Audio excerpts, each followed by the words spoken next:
বিদায় হজের ভাষণ। আমরা অনেকেই এই ভাষণটা সম্পর্কে জানি না। আমরা অনেক ভাষণ নিয়ে এখন গর্ব করি।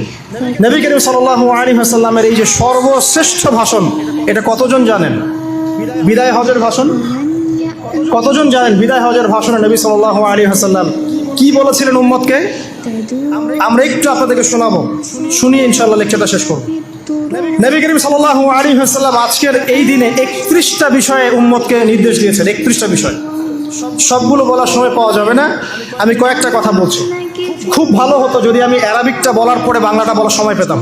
আমার হাতে 5 মিনিট সময় আছে এখন, কারণ অ্যারাবিকটার যে ভাব গাম্ভীর্যটা বাংলা আসলে আসবে না। তারপরে আমি চেষ্টা করছি। নবী করিম সাল্লাল্লাহু আলাইহি ওয়াসাল্লাম সবার সামনে দাঁড়িয়ে দীর্ঘ 23 বছর অক্লান্ত পরিশ্রম করে দাওয়াতি মিশন কমপ্লিট করার পরে সবাইকে সমবেত করে একটা হজ করলেন। হজ করার পরে তিনি গুরুগম্ভীর কণ্ঠে বলছেন, হৃদয়ের সমস্ত আবেগ বের করে দিয়ে বলছেন, হে জনগণ, আইয়ুহান নাস, হে জনগণ, আমি জানি না আজকের পর তোমাদের সাথে আমি কখনো মিলিত হতে পারবো কিনা।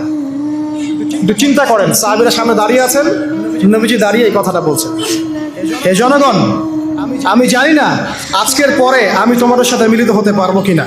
অতএব যে ব্যক্তি আজকে আমার এই কথাগুলোকে স্মরণ রাখবে, সে যেন অন্যের কাছে এই কথাগুলো পৌঁছে দেয়।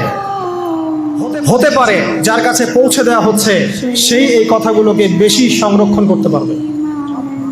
আল্লাহ পাক তার প্রতি রহম করুন যে আমার এই কথাগুলোকে অন্যের কাছে পৌঁছে দিবে। নবীজির ভাষণ। এরপর নবীজি বলছেন, জেনে রাখো নিশ্চয়ই তোমাদের পরস্পরের, মুসলিমদের পরস্পরের সম্পদ, পরস্পরের রক্ত, পরস্পরের এই যে জান, মাল, ইজ্জত, এগুলো একে অপরের জন্য হারাম।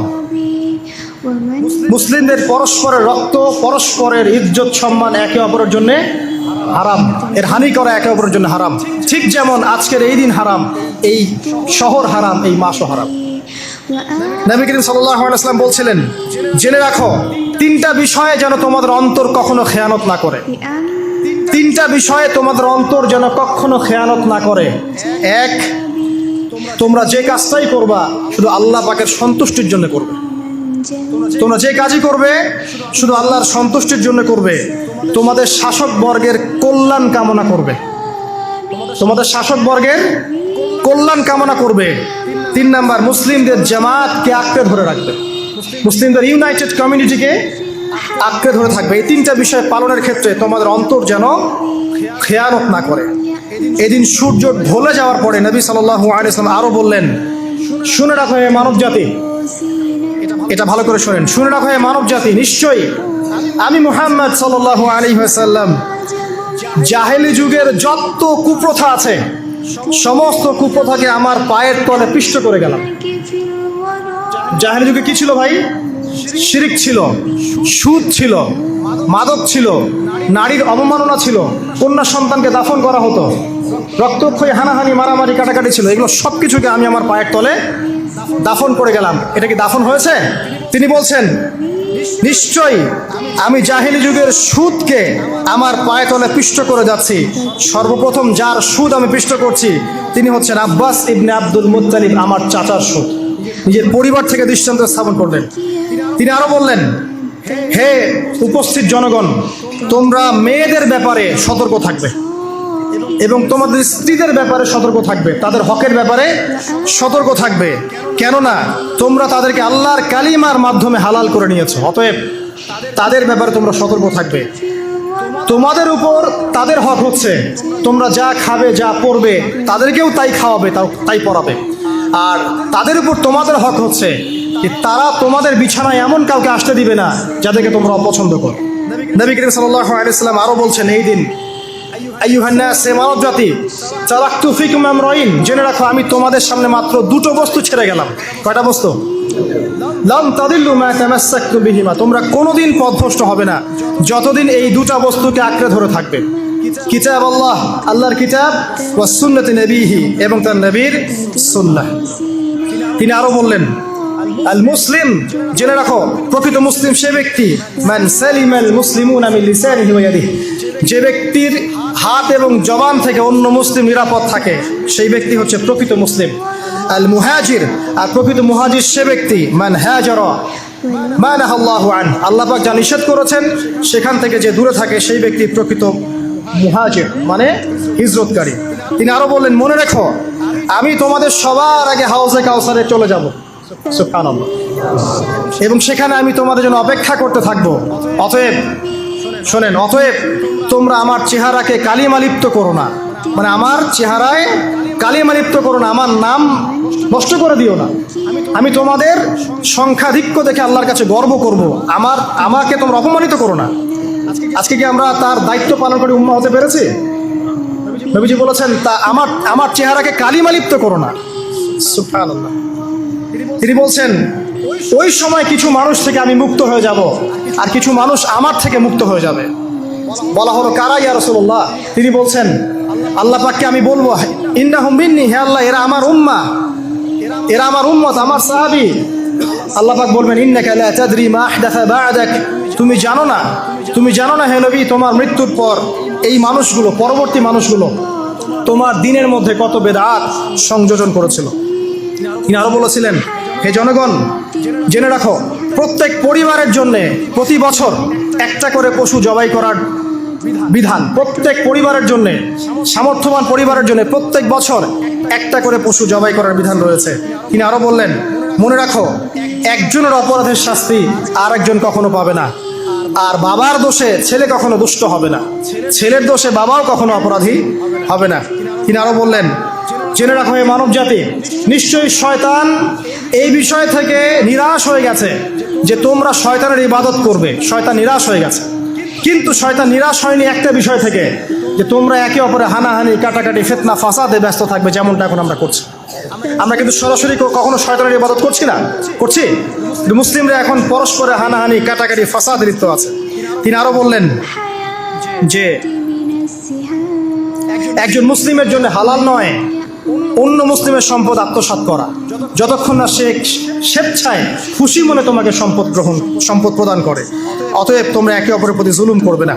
তিনি আরো বললেন, সাবধান, আমার ইন্তেকালের পরে তোমরা একে অপরের গর্দান উড়িয়ে কাফের হয়ে যেও না। সাবধান, আমার ইন্তেকালের পর তোমরা একে অপরের গর্দান উড়িয়ে কাফের হয়ে যেও না। তিনি আরো বলেছেন, একজন মুসলিম আরেকজন মুসলিমকে গালি দিতে পারে না। যদি একজন মুসলিম আরেকজন মুসলিমকে গালি দেয়, এটা হচ্ছে ফাসিকি, এবং একজন মুসলিম যদি আরেকজন মুসলিমের সাথে যুদ্ধ করে, এটা হবে এক প্রকার কুফরি। তিনি আরো বলেছেন, হে জনগণ জেনে রাখো, আমার পরে কোনো নবী নেই, আর আমার পরে তোমরা ব্যতীত আর কোনো উম্মত নেই। এর চেয়ে স্পষ্ট কথা হতে পারে? আমার পরে কোনো নবী নেই, আর আমার পরে তোমরা ছাড়া কোনো উম্মত নেই। তাহলে আমরা যখন নতুন নতুন নবী বানিয়ে নিচ্ছি, কোনো কোনো ক্ষেত্রে বলছি একজন ব্যক্তি ছিলেন, সে নিজে ঈসাও ছিল, সে মাহদিও ছিল, সে নবীও ছিল, নাউযুবিল্লাহ। এবং দিন দিন মানুষ এই খাতায় নাম লেখাচ্ছে, সুবহানাল্লাহ। সর্বশেষ তিনি বললেন যে যদি তোমাদের উপরে, হে মানব জাতি জেনে রাখো, যদি তোমাদের উপরে একটা নাক কাটা কালো কুৎসিত কোনো আমির বা শাসকও চলে আসেন, এবং সে যদি তোমাদেরকে আল্লাহর রাস্তায়, আল্লাহর কিতাব সুন্নাহ অনুযায়ী পরিচালিত করেন, তোমরা অবশ্যই তার আনুগত্য করবে, তার বিরুদ্ধে বিদ্রোহ করবে না, তার আনুগত্য করবে। জেনে রাখো, শেষে তিনি বলেন, জেনে রাখো হে মানব জাতি, আজকে থেকে কুল্লুকুম মিন আদম, তোমরা সবাই আদম সন্তান, ওয়া আদামু মিন তুরাব, আর আদম হচ্ছে মাটির সন্তান। আরবের উপর অনারবের, অনারবের উপর আরবের, সাদার উপর কালোর, কালোর উপর সাদার, লালের উপর কালোর, অথবা কালোর উপর লালের কোনো রকম প্রাধান্য নাই। ইল্লা তাকওয়া, শুধু তাকওয়া ব্যতীত। যে ব্যক্তি বেশি মুত্তাকি, সে আল্লাহর কাছে বেশি মর্যাদার অধিকারী হবে ইনশাআল্লাহ তাআলা। সর্বশেষ তিনি আঙ্গুলটা উঁচু করলেন, নিজের শাহাদাত আঙ্গুলি উঁচু করে আকাশের দিকে তাকালেন, এরপর জনগণের দিকে তাকালেন, তাকিয়ে বললেন যে তোমাদের ব্যাপারে, হে জনগণ, তোমাদের ব্যাপারে আমাকে আল্লাহ জিজ্ঞাসা করবেন। ফামা আনতুম কাইলুন, তোমরা ওই সময় কি বলবে আমার সম্পর্কে? তখন সাহাবীরা বললেন, আমরা বলবো যে আপনি বাল্লাগতা রিসালাতাক, আপনি আপনার রিসালাত পৌঁছে দিয়েছেন, ওয়া জামানাতাক, আপনার আমানত পূর্ণ করেছেন, ওয়া নাসাহতা উম্মাতাক, এবং আপনি আপনার উম্মতকে নসিহত করেছেন। এরপরে তিনি আকাশের দিকে তাকিয়ে বললেন, আল্লাহুম্মা ফাশহাদ, হে আল্লাহ আপনি সাক্ষী থাকেন। আল্লাহুম্মা ফাশহাদ, হে আল্লাহ আপনি সাক্ষী থাকেন। আল্লাহুম্মা ফাশহাদ, হে আল্লাহ আপনি সাক্ষী থাকেন যে আমি আমার দায়িত্ব পৌঁছে দিয়েছি। এরপরে নাজিল হলো, আল ইয়াউমা আকমালতু লাকুম দীনাকুম ওয়া আতমামতু আলাইকুম নি'মাতি ওয়া রাদিতু লাকুমুল ইসলাম দীনান। এই হলো বিদায় হজ, আজকের এই আরাফার প্রেক্ষাপট। আমরা কতজন এটা নিয়ে চিন্তা করেছি? 1 মিনিট একটু বলে শেষ করি। দেখেন, শেষ ওসিয়ত যেগুলো হয় মানুষের, এটা খুব হৃদয় বিদারক হয় না? বাবা ইন্তেকাল করছেন, সন্তানের জন্য ওসিয়ত করে যাচ্ছেন, মাকে দেখিস, ইত্যাদি ইত্যাদি। হৃদয় বিদারক হয় না? মানুষ সারা জীবন মনে রাখে না? বাট আমরা আমাদের এই ন্যাশন, এই উম্মাহ, নবী সাল্লাল্লাহু আলাইহি সাল্লাম উম্মাহ বলে আমরা যারা দাবি করছি, আমাদের মধ্যে বেশিরভাগ মানুষ নবী সাল্লাল্লাহু আলাইহি সাল্লামের শেষ এই নসিহতগুলো ভুলে গেছি আমরা। নসিহতগুলোর মধ্যে সবচেয়ে ইম্পর্টেন্ট ছিল শিরক থেকে দূরে থাকা, সুদ থেকে দূরে থাকা, মুসলিম ভেদাভেদ না করা, শাসকের কল্যাণ কামনা করা, বিদ্রোহ না করে শাসককে উত্তম নসিহত করা। এবং আরেকটা হাদিসে তিনি বলেছিলেন 5 ওয়াক্ত সালাত আদায় করবে, সওম পালন করবে, রমজান মাসে সাধ্যমতো সাদাকা করবে, মুসলিমদের জামাত আঁকড়ে ধরবে, ইনশাআল্লাহ হাসতে হাসতে জান্নাতে প্রবেশ করবে। আও কামা ক্বালা আলাইহিস সালাম। জাহেলি যুগের সমস্ত প্রথা ছেড়ে দেওয়া ছিল আজকের দিনের মূল মর্ম, আমরা ছাড়তে পারছি না। সুদ ছেড়ে দেওয়া ছিল মূল মর্ম, ছাড়তে পারছি না। শিরক থেকে বের হতে পারছি না। বেদাতীদের ব্যাপারে ধমক দেওয়া হয়েছে, বেদাত ছাড়তে পারছি না। খেয়াল করে দেখেন, মুসলিম হানাহানি কাটাকাটি এখনো ছাড়তে পারছি না। ইভেন ধর্মতাত্ত্বিকভাবেও আমরা বহু দল এবং উপদলে বিভক্ত হয়ে গেছে, কারোর সাথে কারো ঐক্য নাই। সব মিলিয়ে নবী সাল্লাল্লাহু আলাইহি সাল্লামের শেষ ওসিয়তগুলো, কিতাব এবং সুন্নাহ আঁকড়ে ধরা, এটা আমরা সবাই আঁকড়ে ধরতে পারছি না। আজকের এই দিবসগুলো এই জন্যই আল্লাহ পাক বারবার ফিরিয়ে দেন, যাতে করে এগুলো নিয়ে আলোচনা হয়, আমরা এগুলো জানতে পারি এবং আমল করতে পারি, এই চেতনাগুলো লালন করতে পারি, নিজেরাও শিখি, পরিবারকেও শেখাই, আগামী প্রজন্মকেও শেখাই ইনশাআল্লাহ তাআলা। আশা করছি ইনশাআল্লাহ আমরা যদি নাও পারি, একসময় এমন একটা প্রজন্ম আসবে যারা নবী সাল্লাল্লাহু আলাইহি ওয়াসাল্লামের উম্মার মতো উম্মাহ হবে ইনশাআল্লাহ।